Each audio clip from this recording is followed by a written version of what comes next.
আসসালামু আলাইকুম রহমতুল্লাহ। My dear student, তোমরা কেমন আছো সবাই? আর আমি এখন তোমাদের নবম দশম শ্রেণীর গণিত বইয়ের 3.5 এর 29 নম্বর অঙ্ক, মুনাফার অঙ্ক। এই 29 নম্বর অঙ্কটা আমি সলভ করে দেখাবো। শতকরা বার্ষিক 5 টাকা হার সরল মুনাফায় কত টাকা 13 বছরে সবৃদ্ধি মূল 990 টাকা হবে। তাহলে এখানে সরল মুনাফা বলেই দিয়েছে, যে এই সরল মুনাফা বলার কারণে আমাদের আরো ইজি হয়ে গেল। এখন সরল মুনাফার সূত্র দিয়ে সবৃদ্ধি মূলের যে সূত্র সরল মুনাফার, ওই সূত্র দিয়ে আমরা ইকুয়েশন গঠন করে অঙ্কটা সলভ করে ফেলব। তো আমাদেরকে প্রথমে দেখতে হবে কি কি দেওয়া আছে।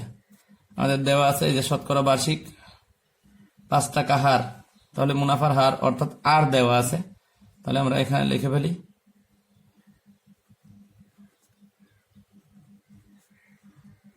মুনাফার হার আর সমান শতকরা বার্ষিক বলা আছে 5%। আচ্ছা, এরপরে সময় দেওয়া আছে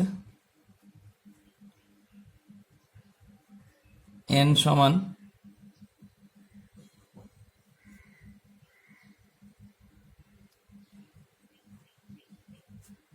13 বছর। আর আসলে সবৃদ্ধি মূল দেওয়া আছে, সবৃদ্ধি মূলটাও লিখে ফেলি।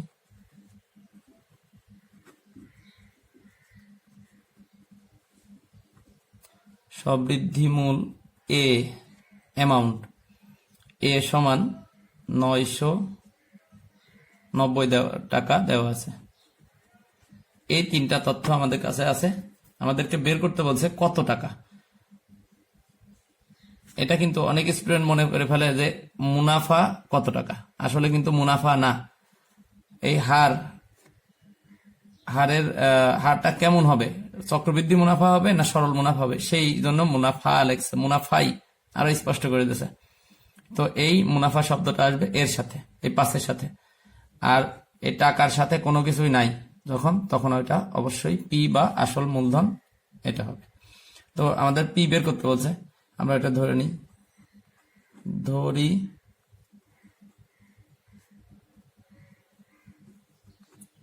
মূলধন সমান পি টাকা।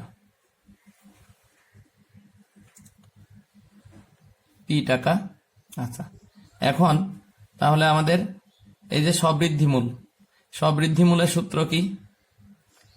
সরল মুনাফার ক্ষেত্রে পি ইন্টু 1 + NR।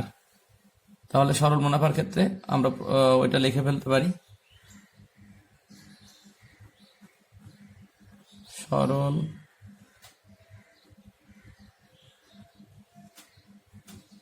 মুনাফার, এই লাইন না লিখলে চলে, তাও আমি লিখে দিচ্ছি, ক্ষেত্রে সবৃদ্ধি মূল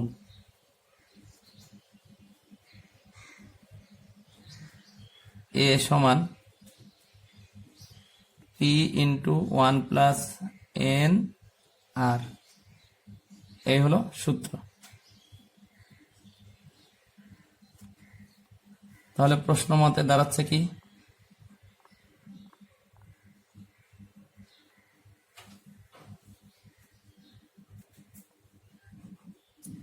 P = A/1 + NR। এখন এর মান হচ্ছে 990, 1 + N হচ্ছে 13, আর হচ্ছে 5%।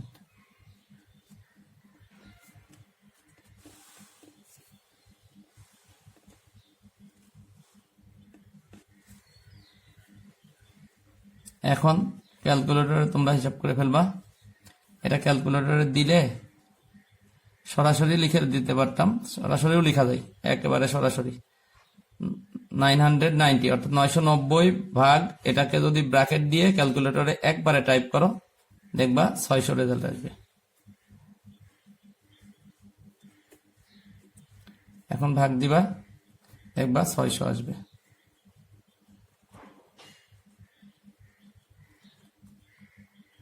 অতএব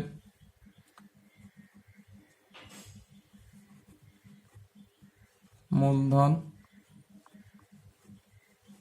600 টাকা।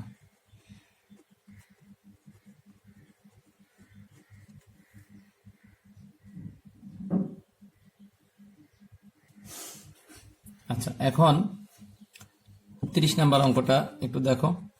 শতকরা বার্ষিক 5 টাকা হার মুনাফায় কত টাকা 12 বছরে সবৃদ্ধি মূল 1280 টাকা হবে। এই অঙ্কের মধ্যে 29 নম্বর অঙ্কের সাথে এই অঙ্কের একটু পার্থক্য মনে হচ্ছে। 29 নম্বর অঙ্কে বলা আছে যে সরল মুনাফা, এখানে কিন্তু হার সরল, এখানে সরল শব্দটা ছিল এখানে, তো এখানে এই জায়গায় হার সরল মুনাফা, এখানে সরল শব্দটা ছিল এখানে নাই, সরি আগের অঙ্কে ছিল সরল মুনাফা, আর এই 30 নম্বর অঙ্কে সরল কথাটা নাই। এখন সরলও নাই চক্রবৃদ্ধিও নাই। তো এই জাতীয় কথা কিন্তু তোমরা ক্লাস 8-এ করে আসছো, যে যেখানে চক্রবৃদ্ধি সরল কোনো কিছু বলা না থাকবে তো সেখানে কি কাজ করতে হবে, অবশ্যই এখানে সরল মুনাফাই ধরতে হবে। সরল শব্দ নাই কিন্তু ধরে নিতে হবে সরল মুনাফা। তো সরল মুনাফা যেহেতু ধরতে হবে, এখানে ধরতে হবে কি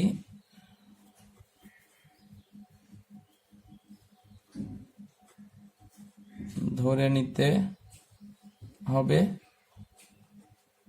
সরল, সরল মুনাফা বলা নাই, ধরে নিতে হবে। আচ্ছা, কত টাকা 12 বছরে সবৃদ্ধি মূল এত টাকা হবে। এখন কিন্তু 29 নম্বরের সাথে হুবহু সেম হয়ে গেল। তো তাহলে আমাদেরকে প্রথমে দেখতে হবে কি কি দেওয়া আছে আগের অঙ্কের মতো।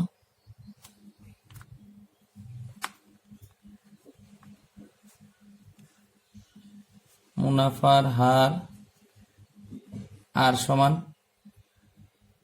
5%, তারপরে সময় n সমান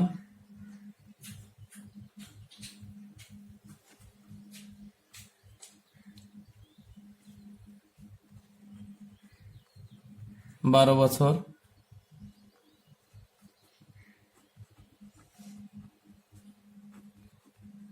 সবৃদ্ধি মূল এ সমান 1280 টাকা।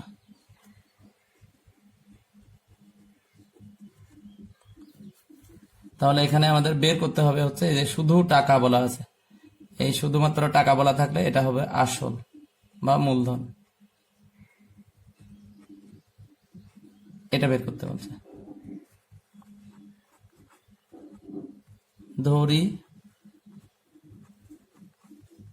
মূলধন সমান p টাকা, তাহলে সরল মুনাফার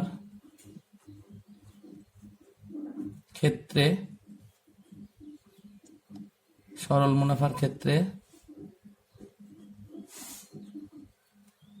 সবৃদ্ধি মূল p into 1 plus nr সমান a। আমরা যেহেতু p বের করব, তাহলে p, অতএব p equal a by 1 plus nr। এখন মান বসা দিলেই হয়ে যাবে 1280 ডিভাইডেড বাই 1 প্লাস n হচ্ছে 12 গুণ আর হচ্ছে 5%। তাহলে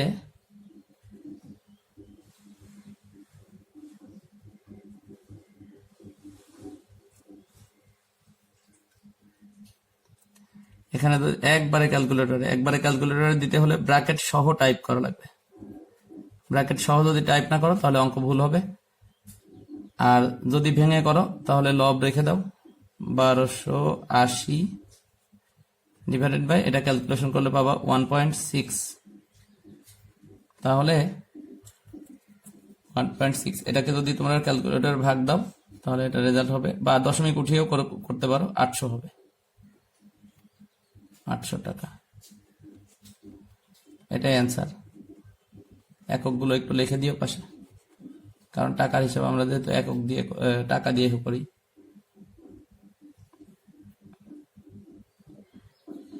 তো অ্যান্সার হয়ে গেল 30।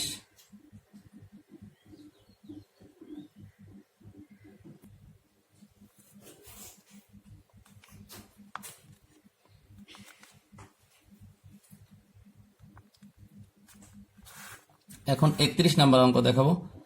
5% হার মুনাফায় 8,000 টাকার 3 বছরের সরল মুনাফা ও চক্রবৃদ্ধি মুনাফার পার্থক্য নির্ণয় করো। মেনলি আসলে এই মুনাফা নির্ণয়ের যে সূত্র, সেই সূত্রগুলো যদি ভালোভাবে জানা থাকে তাহলে অঙ্কগুলো ইজিলি করা যাবে। তো আমাদেরকে প্রথমে খেয়াল করতে হবে কি কি দেওয়া আছে। মুনাফার হার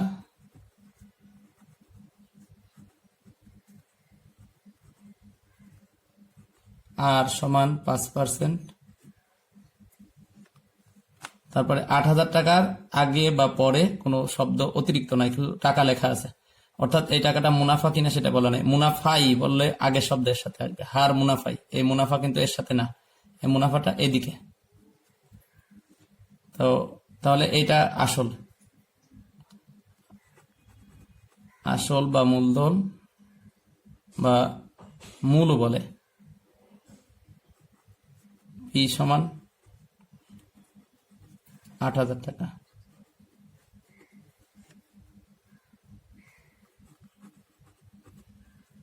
সময় এন সমান 3 বছর। তাহলে সরল মুনাফা আর চক্রবৃদ্ধি মুনাফা দুটা বের করতে বলছে। আমরা সরল মুনাফা, এটা খুব সহজ, এটা সব স্টুডেন্ট পারে। সরল মুনাফা আই সমান পি এন আর, তাহলে পি এর মান 8,000, এন এর মান 3 আর আর এর মান হচ্ছে 5%। এটা যতদূর সম্ভব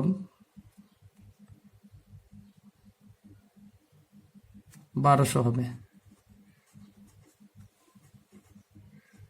1200 টাকা। এবার চক্রবৃদ্ধি মূল আর চক্রবৃদ্ধি মুনাফা এই দুইটা কিন্তু আলাদা ব্যাপার।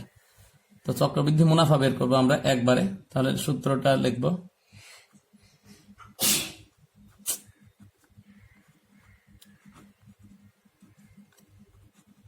চক্রবৃদ্ধি মুনাফা সমান, এই চক্রবৃদ্ধি মুনাফার কোনো প্রতীক আসলে দেওয়া নাই, এই জন্য এখানে আর আই লেখা গেল না।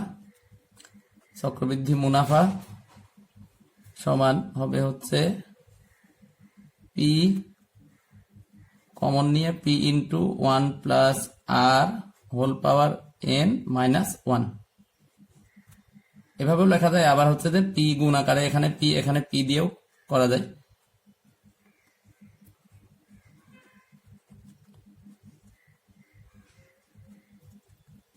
এখন আর এর মান 5%, হোল পাওয়ার কিউব মাইনাস 1। এটা একবারে যদি হিসাব করো, একবারে হিসাব করা যায় যেভাবে আছে। আচ্ছা, সেকেন্ড ব্র্যাকেট ফার্স্ট ব্র্যাকেট তোমরা ক্যালকুলেটরে হিসাব করার সময় বারবারই ফার্স্ট ব্র্যাকেট দিবা, দিলে দেখবে একবারে রেজাল্ট চলে আসবে। আর যদি মনে করো যে না আমরা আলাদা আলাদা হিসাব করে নিব, তো করতে পারো। আমি একটু ভেঙেই করে দিলাম।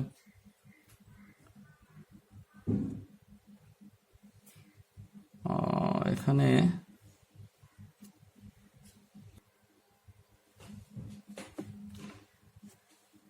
আচ্ছা, চক্রবৃদ্ধি মুনাফা পি ইন্টু 1 প্লাস আর হোল পাওয়ার এন মাইনাস 1, এটা হলো চক্রবৃদ্ধি মুনাফা সরাসরি বের করার নিয়ম। তো এর মধ্যে আমরা এখন পি এর মান বসালাম 1 প্লাস আর এর মান বসালাম হোল কিউব মাইনাস 1। এখন শুধুমাত্র যদি তোমরা ক্যালকুলেটরে এটুকু টাইপ করো তাহলে রেজাল্ট পাবা এটা। আবার যদি তোমরা কেউ মনে করো যে না স্যার আমি পুরাটা একসাথে টাইপ করব, তাহলে তোমরা 8000 ইন্টু সেকেন্ড ব্র্যাকেটকেও ফার্স্ট ব্র্যাকেট দিবা, কারণ ক্যালকুলেটরে সেকেন্ড ব্র্যাকেট নাই। ফার্স্ট ব্র্যাকেটকেও ফার্স্ট ব্র্যাকেট দিয়ে এগুলোটা যদি টাইপ করো তাহলে দেখবে একবারে রেজাল্ট চলে আসবে। তো তখন আর এই লাইনটা লাগবে না, সরাসরি আসবে 1261 টাকা।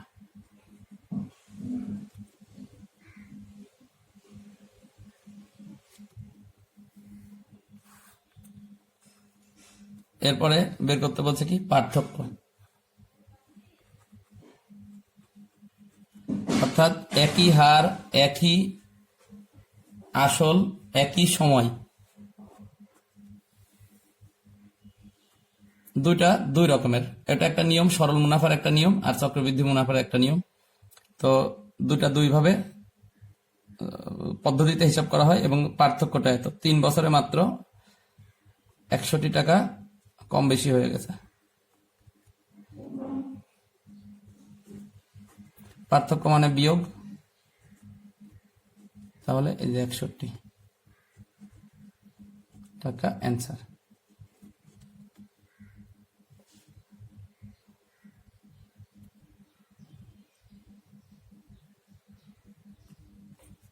এখন আমি 32 নম্বর অঙ্কটা দেখাবো। তো মিষ্টির উপর মূল্য সংযোজন কর অর্থাৎ ভ্যাট X%। একজন বিক্রেতা ভ্যাট সহ পি টাকার মিষ্টি বিক্রয় করলে তাকে কত ভ্যাট দিতে হবে? একটা কোশ্চেন। আর একটা কোশ্চেন হচ্ছে, অর্থাৎ এই কোশ্চেনের অ্যান্সারটা হবে এই প্রতীকের মাধ্যমেই, যে প্রতীকগুলো আছে তার মাধ্যমে। এখানে যেহেতু সংখ্যা নাই তাহলে প্রতীকের মাধ্যমে অ্যান্সার হবে। এরপরে এই প্রতীকের মান দিয়ে দিয়েছে দুইটা, এক্স সমান যদি 15 হয় আর পি সমান যদি 2300 টাকা হয় তাহলে ভ্যাটের পরিমাণ নির্ণয় করো। তাহলে আমাদেরকে দেখতে হবে যে যেহেতু ভ্যাট সহ হচ্ছে পি টাকার মিষ্টি বিক্রি করছে, তাহলে ভ্যাট ছাড়া কত সেটা আমরা একটু ধরে নিই। ভ্যাট ছাড়া যে টাকাটা তার উপরে X%ই হয়, এই পি টাকার সাথে কিন্তু X% না, মানে এর দিয়ে যখন লিখি আর কি টাকার।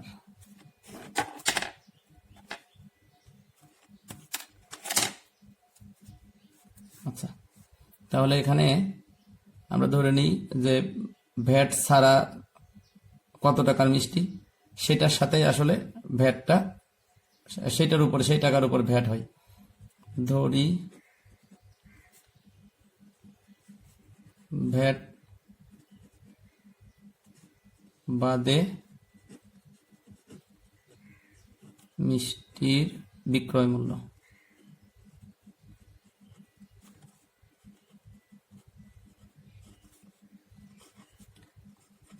Y টাকা।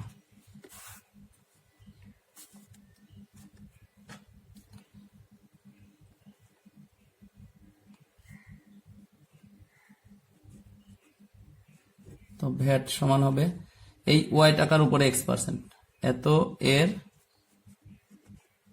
X%, অর্থাৎ এই যে এই পার্সেন্ট 100 দিয়ে ভাগ আর এর মানে গুণ, তাহলে X গুণ Y। ভ্যাট হচ্ছে এত টাকা। এখন এটা হলো ভ্যাট।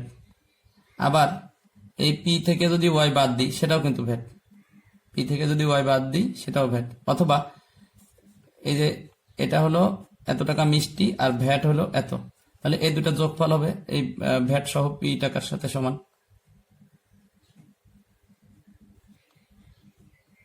প্রশ্ন মতে ভ্যাট সহ মূল্য, এটা ভ্যাট সহ মূল্য হচ্ছে এত, আবার ভ্যাট সহ মূল্য পি, এখানে প্রশ্নে দেওয়া আছে পি, এই দুইটা সমান। এটা হলো মিষ্টির দাম বিক্রয় মূল্য আর এটা হলো ভ্যাট, ভ্যাট সহ মূল্য। এখন যদি আমরা লসাগু করি তাহলে 100y plus xy equal P. P যেহেতু আমাদের প্রশ্নে ছিল না, ওয়াই যেহেতু প্রশ্নে ছিল না, তাহলে ওয়াইটাকে, ওয়াই এর মান বের করে নিব। উপর থেকে ওয়াই কমন যাচ্ছে, থাকতেছে 100 plus X divided by 100 equal P, বা ওয়াই সমান তাহলে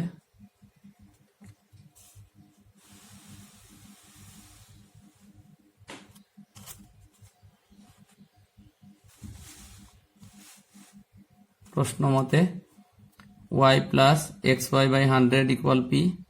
এটা হলো ভ্যাট বাদে বিক্রয় মূল্য, আর ভ্যাট হচ্ছে আমরা এখানে বের করেছি এত। তাহলে এই দুইটা যোগ করলে হবে হচ্ছে ভ্যাট সহ মূল্য, আর প্রশ্নে দেওয়া আছে পি ভ্যাট সহ মূল্য, তো এই জন্য এই দুইটা সমান। এটাও ভ্যাট সহ মূল্য, এটাও ভ্যাট সহ মূল্য, এই জন্য সমান। তারপর লসাগু করলাম, করে আমাদের দেখতে পাচ্ছি যে ওয়াই কমন যায় উপর থেকে, ওয়াই কমন নিলে আসে হচ্ছে 100 প্লাস এক্স। এখন যদি সাইড চেঞ্জ করি, তাহলে নিচের 100টা পি এর সাথে গুণ হয়ে 100 পি, আর এই যে ওয়াই এর সাথে যেটা গুণ আকারে আছে সেটা এক পাশে সাইড চেঞ্জ হয়ে ভাগ হবে। তো এটা পেলাম ওয়াই এর মান। আচ্ছা, এখন যদি আমরা দেখি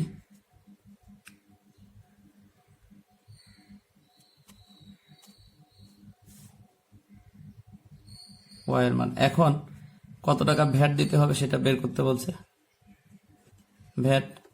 তাহলে আমরা এখানে মানটা বসে দিব, এই যে ভ্যাট, এইখানে এখন ওয়াই এর মান বসা দিব, যেহেতু ওয়াই আমরা ধরে নিছি, তো মান বসাইতে হবে। এক্স বাই 100 আর ওয়াই এর মান হচ্ছে 100 পি বাই 100 প্লাস এক্স।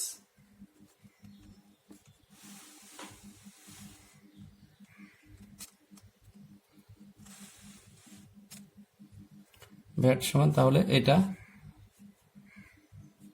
এখন 100 100 কাটা, X P by 100 plus X, এটা হলো ভ্যাট। এটা আমাদের একটা অ্যান্সার হয়ে গেল। এখন এক্স সমান দেওয়া আছে 15 আর পি সমান দেওয়া আছে হচ্ছে 2300। এই ক্ষেত্রে ভ্যাট কত, এটা আমাদের কোশ্চেন। এই ক্ষেত্রে ভ্যাট সমান হবে, তাহলে এখন আমরা মান বসিয়ে দিব। এই যে এক্স এর মান 15, পি এর মান হচ্ছে 2300, আর নিচে হচ্ছে 100 যোগ 15, একবারে টাইপ করে দিতে পারো, বা 115 হবে, ভাগ দিয়ে দিলেও হবে। তাহলে এখানে আর যদি কেউ মুখে মুখে করা আছে, আমি মুখে মুখে যে করবে তার জন্য মুখে মুখেও করে দিই।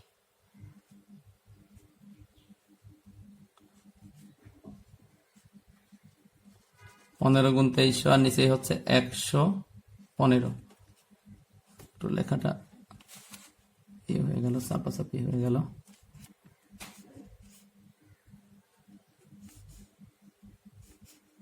একশো 15 দিয়ে 230 কে কাটলে 2 বার, অর্থাৎ এখানে এটা দিয়ে কাটলে 20 হবে, 20, তার মানে 300 হবে, 300 টাকা।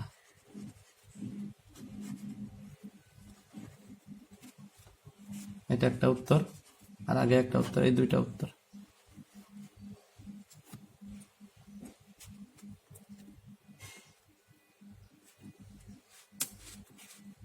কারো যদি বুঝতে সমস্যা হয় অবশ্যই আমাকে কমেন্ট করে জানিয়ে দিবা।